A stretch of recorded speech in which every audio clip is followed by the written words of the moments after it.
Gel bir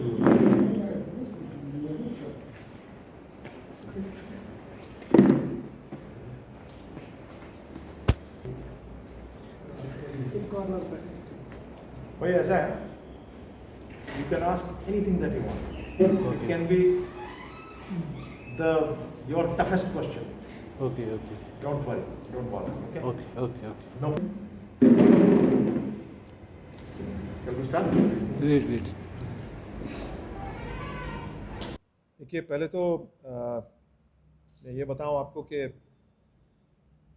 जो PhD का कल सेशन हुआ वो हमारा पहला सेशन था for the beginning of the mass contact programme जो पीएचडी की तरफ से शुरू हो रहा है throughout Jammu Kashmir, Kargil and Leh. So कल उसको हमने उसकी मास कॉन्टैक्ट की शुरुआत की कि ये जो इस वक्त एक ज़ोर ज़बरदस्ती का माहौल बनाया हुआ है यहाँ पे बदकिस्मती से मरकज़ी सरकार की तरफ से, तो और उसमें बहुत लोगों को बहुत डर है, बहुत एक खौफ जैसा बैठा हुआ है और बड़ा हाई हैंडेड तरीके से मामलात को संभाला जा रहा है, निपटाया जा रहा है और जिससे एक आम शहरी में उसमें वो खौफ और डर है। हालांकि वो मीडिया में भी है, आपको खुद बजाते खुद मालूम है कि आप फ्रीली उतना नहीं कर सकते हैं जो एक मीडिया का रोल होता है, you can not do that. और जैसे प्रेस के हमारे जो इलेक्ट्रॉनिक मीडिया को छोड़कर जो अपना प्रिंट मीडिया है उन पर भी बहुत प्रेशर्स हैं। सो इन सब चीज़ों को देखकर और जिस तरीके से लॉ एंड ऑर्डर को मेंटेन किया जा रहा है उनको देखकर हमने ये सोचा कि नहीं, ये आपको इस लीडरशिप को सामने आना पड़ेगा और पूरे डिस्ट्रिक्ट्स में जितने भी हमारे डिस्ट्रिक्ट्स हैं यहाँ के, अपनी स्टेट के पूरे, उनमें जाकर। और सबसे अहम बात जो पीएचडी की बनी, ये अब एक मूवमेंट का पीएचडी ने शेप इख्तियार की है और इसका बुनियादी मकसद है कि रेस्टोरेशन ऑफ 370 एंड 35A, उस पर कोई कॉम्प्रोमाइज़ नहीं होगा। स्टेटहुड वगैरह सब वो ठीक ठाक है, वो चलता रहेगा, अलग मामला है, बट द बेसिक प्रिंसिपल जिस पर पीएचडी ने फॉर्मेशन ली है 4 अगस्त 2019 को, that is for restoration of 370 and और 35A। और उसके लिए हमारी अपनी एक विंग अलग से काम कर रही है। बहुतों को ये खदशा है कि ये शायद अब सुप्रीम कोर्ट में चला गया, ये मामला ये ठंडे बस्ते में पड़ेगा। ऐसी बात नहीं है। We are fully aware, we are conscious कि क्या करना है, किस तरह से इसको आगे बढ़ा के, और किसी न किसी दिन आप इंशाल्लाह देखेंगे कि इसकी हेयरिंग शुरू हो जाएगी।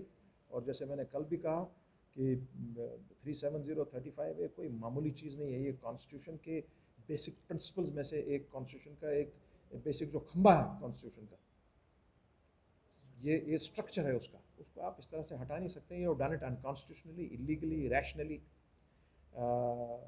और इसको आपको रिस्टोर किए बगैर कोई चारा नहीं है। जिस दिन इंशाल्लाह सुप्रीम कोर्ट में ये हमारी ये अर्जी सामने आ जाएगी, मैं अपने बीजेपी के अपने भाइयों से, जो भी दोस्त हमारे हैं, उनसे बड़े मोदबाना तरीके से कहूँगा, बुरा ना मानिएगा, जिस दिन वहाँ पे ये काम शुरू हो जाएगा आपके सुप्रीम कोर्ट में, आपकी दुकान यहाँ जम्मू कश्मीर स्टेट में बंद हो जाएगी। जी, पिछली बार भी आपको बुलाया गया था वो डिलिमिटेशन वगैरह एंड इलेक्शन के बारे में, तो पीएचडी का क्या रद्द-ए-अमल रहेगा इलेक्शन को लेके ये डिलिमिटेशन को? देखिए, डिलिमिटेशन की जहाँ तक बात आई, उसको बड़े डिटेल में हमने डिस्कस किया है, पीएचडी में डिस्कस किया है, और उसमें फिर ये छूट दी गई कि हर किसी पार्टी को अपना अपना इख्तियार रहेगा कि वो डिलिमिटेशन के सामने पेश हो या ना हो। जहाँ तक हमारी पार्टी का ताल्लुक था, एएनसी का, हमने उसमें शामिल पेश होने में इनकार किया।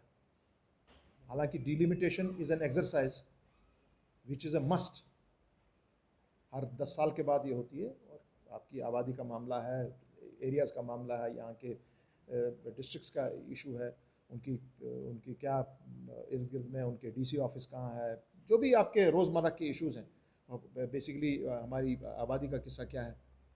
सो जो डिलिमिटेशन की एक्सरसाइज है, बहुत ही एक सही एक्सरसाइज है, कॉन्स्टिट्यूशनली एक सही एक्सरसाइज है, लीगली एक सही एक्सरसाइज है, मगर जिस तरह से उसको पेश किया गया, आप आज सिर्फ डिलिमिटेशन देखेंगे, ये पहले तो डिलिमिटेशन जो यहाँ अभी जो चल रही है, ये मार्ज़ वजूद में आई after abrogation of 370 and 35A under the reconstitution of Jammu and Kashmir into 2 union territories और रीऑर्गेनाइजेशन एक्ट जो हुआ। सो चूँकि हमारी अर्जी against this is already in the honourable supreme court of India, so delimitation का जो उसके बाद जो डिलिमिटेशन की ये टीम बनाई गई है, जिसकी हेड करती के एक सुप्रीम कोर्ट की रिटायर्ड जस्टिस माने हुए लोग हैं वो, but it has no legal sanctity, neither it has any constitutional validity. So और कल ही हमारे मुल्क के बहुत से लीगल लिमिनरीज ने इकट्ठे एक जॉइंट स्टेटमेंट दी है कि delimitation exercise being carried in Jammu and Kashmir is illegal, because आप कहीं भी हिंदुस्तान में डिलिमिटेशन एक्सरसाइज इस वक्त नहीं कर रहे हैं, और यहाँ पर आप डिलिमिटेशन एक्सरसाइज कर रहे हैं in the absence of a legislative assembly and a legislative council. It is not permissible, ये सही बात नहीं है। मुज़फ़्फ़र साहब, हमें ये बताइए कि हाल ही में महबूबा जी ने एक स्टेटमेंट दिया था जिस पर बहुत सी नुक्ताचीनी की थी जम्मू वालों ने, बीजेपी वालों ने, तो पीएचडी की तरफ से यहाँ से डिफेंड उनको करने के लिए कोई स्टेटमेंट सामने नहीं आया। ये बिल्कुल कल ही आया है पीएचडी का, तारिगामी साहब का। जी जी, आप क्या बताना चाहेंगे जो उसके खिलाफ उन्होंने बहुत को निशाना बना दिया था? वो तो देखिए, तो आप देखिएगा अभी चूँकि यूपी के इलेक्शंस आने वाले हैं, इसलिए हम लोगों पर ज़बरदस्त निशाने साधे जाएंगे। अभी तो शुरुआत है ये बोल रहे हैं कि महबूबा जी को अरेस्ट करना चाहिए आलमगीर। क्यों? तो यही हमें बताइए। भाई वो कह रही हैं कि पाकिस्तान से बात कीजिए भाई, हमारा एक हिस्सा वहाँ है, एक हिस्सा चाइना के पास है, और ये मामला जूं का तूं है, तो उनसे बात नहीं करोगे तो किन से करोगे? तो इसमें कैसे हो गया कोई आप देशद्रोही हो गए या एंटी नेशनल हो गए? ये तो गलत बात है। I have every right as a citizen of this country, constitution ने मुझे राइट दिया है बात करने का। मेरे बीजेपी वाले बंदे को एकदम यहाँ, क्योंकि एक मुस्लिम मेजॉरिटी स्टेट है, अगर मैं बात करूँगा और आप उसको सीधा ले जाते हैं towards anti nationalism and give it a communal colour, that's wrong. क्योंकि यहाँ पे बाहर से ये लोग बात कर रहे हैं, सेंट्रल लीडरशिप इनकी बात कर रही है, मैंने सुना उनके 3-4 मिनिस्टर्स ने भी इस पर बहुत रिएक्ट किया है। अरे भाई, हमारे बॉर्डर्स यहाँ हैं, यहाँ से गोला गिरता है तो वहीं गिरता है ना, कश्मीर पे ही गिरता है, वहाँ से जो गोला गिरता है तो वो यहाँ गिरता है ना, इनके ऊपर तो नहीं गिरता है बाहर। तो अगर हम बात करते हैं कि भाई साहब ज़रा बैठिए, इनके साथ बात कीजिए, करना क्या है, आफ्टरऑल हमारी तीन जनरेशन ऑलरेडी ख़त्म हो गई है इस मामले में, तो इंटरनेशनल कैसे हो गया? आप जिस तरीके से यहाँ पे अपने ही फ्लैग की, हमारे ही फ्लैग की बेहरमती करवाते हैं, under the barrel of the gun आप झंडा चढ़वाते हैं, हालांकि यहाँ पे हिंदुस्तान का तिरंगा 1947 से लहरा रहा है। ये क्या बात कर रहे हैं कि आज से लहरा रहा है क्या? वो ये गलत तासुर देते हैं पूरे मुल्क में, क्योंकि इनका इस वक्त अनफॉर्चुनेटली फॉरेन पॉलिसी भी फेल हो गई है, लोकल गवर्नेंस फेल हो गई है। तो अगर उसको हम निशानदेही करते हैं कि भाई please set this matter right, please set the matter right with Pakistan. पहले तो 5 अगस्त 2019 से पहले आपका इशू था, you have to only deal with Pakistan. After 5 August 2019 you have to deal with China, that is a reality. तो भाई हम यहीं रह रहे हैं, 150-200 किलोमीटर दूर पे चाइना है, तो मैं बात नहीं करूंगा तो क्या करूंगा? तो मैं कहां से देशद्रोही हुआ? ये बात है। अच्छा सर, मुझे ये बताइए कि यहाँ पर जो इस वक्त माहौल है, तो आप चाहते हैं कि इलेक्शन के बारे में क्या तासरात है आपके? इलेक्शन होने चाहिए, तो इलेक्शन अगर होंगे तो क्या आज होंगे इधर? देखिए, पहले तो इनको स्टेटहुड वापस करना है, क्योंकि वो कहते हैं कि भाई 370 is under the purview of the Supreme court of India, so we will see what has to be done, क्या करना चाहिए उस बारे में। वो तो अलग एक एक्सरसाइज है, that is the basic exercise. अब अगर आप इलेक्शन यहाँ करवाएंगे तो क्या आप ये स्टेटहुड देंगे जिस तरह दिल्ली की स्टेटहुड है? वो कौन लड़ने जाएगा? तो आप अपने जो यहाँ की आपने ये 1-2 ये बी टीम्स अपनी खड़ी की हुई हैं, आप उन्हीं को झोंकेंगे क्या फिर उसमें? डिमांड तो पूरे आपकी पार्लियामेंट से भी है, आपके पूरी अपोजिशन से, अपने प्राइम मिनिस्टर ने जो एक अच्छा कदम उठाया था, एक ऑल पार्टी मीटिंग बुलाई थी, उसमें भी कहा था हाँ हम स्टेटहुड पर इमीडिएटली सोच विचार कर रहे हैं। आपने तो पार्लियामेंट में बोला है कि we will restore statehood once the situation is okay. जब आप खुद कह रहे हैं कि यहाँ की सिचुएशन बहुत अच्छी है, वापस करिए state.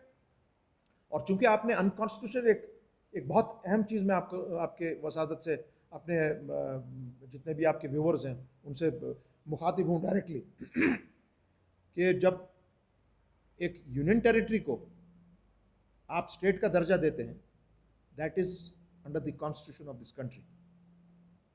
You cannot break a state into union territories, that is unconstitutional. So जिनमें भी आपने ये किया है, you are subject to legal prosecution।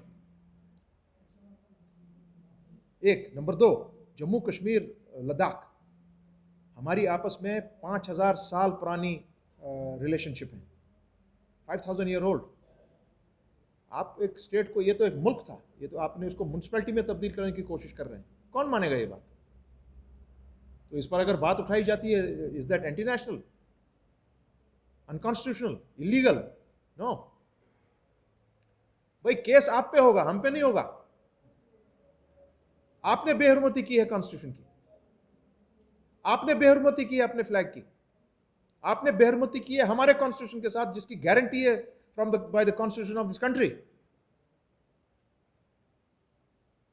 So prosecution मुझको होगा कि आपको होगा? वक्त यही बताएगा कि प्रोसिक्यूशन किसको होगा। ये मैं अपने बीजेपी के दोस्तों से कहना चाहता हूं कि आप यहां घूम रहे हैं, घाम रहे हैं, सब कुछ कर रहे हैं, मगर under the barrel of the gun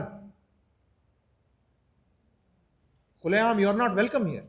सीधी बात, you are not welcome here. You are welcome only जब आपके साथ पुलिस, पैरामिलिट्री फोर्स हो, तभी आपको वेलकम यहां चारों जगह किया जाता है। गवर्नमेंट सर्वेंट्स को भी मजबूरन आना पड़ता है आपके पास, otherwise they don't want you here. सीधी बात है। शुक्रिया बहुत बहुत।